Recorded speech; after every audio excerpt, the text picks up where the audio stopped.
So, hello everyone! This is the day na uuwi na kami ng Manila! So, hello guys! So, ngayon guys, pupunta na kami ng pier. And, ayun, sobrang mamimiss ko yung summer guys. Like, sobrang. So, ayun, back to reality na naman. Manila girl na ulit ako and hindi na ako summer girl. Pero guys, yung kulay ko is hindi na siya pang Manila girl. Pang summer girl na talaga siya. So, ayun, hindi naman sobrang itim, pero nangitim ako, oh. So, ito nga pala guys, yung bahay. Ganyan yung itsura niya sa labas. Sobrang mamimiss ko to, as in.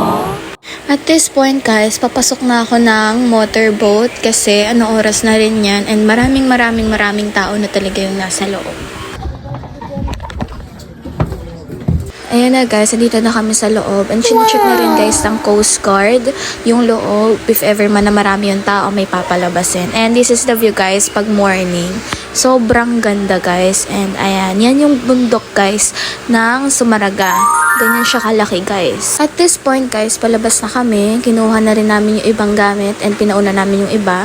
Nasa Catbalogan na kami neto and yeah, sakay na kami ng bus papuntang Alabang kasi doon na kami sasakay ng Papasay. Dito na rin kami agad guys sa bus.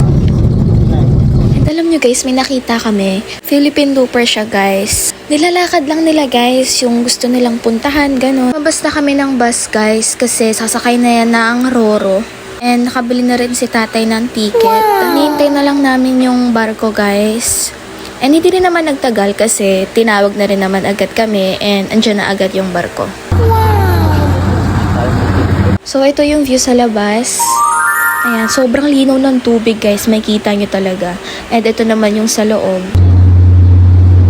Gabi na neto guys, pero yeah, nakarating na rin naman kami agad sa Matnog. And di pa naman so far gabi, pero yeah, may araw pa. Sumakay na rin ulit kami ng bus guys. Yan lang rin yung bus na sinakay namin guys nang papunta kami dyan.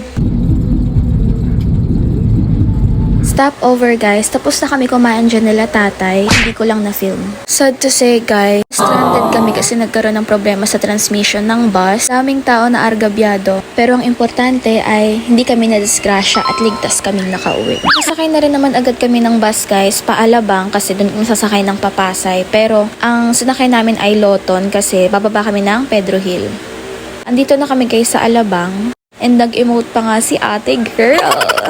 Ba na kami ng Pedro Hill guys na lahat ng gamit and nag-book na lang kami ng Grab kasi hassle na rin sumakay and madami kaming dala. And binaba ko na rin lahat ng gamit guys sa car para hindi na rin mahirapan si tatay. So ayun lang guys, nakalimutan ko na mag-film pero yeah, ligtas kaming nakauwi.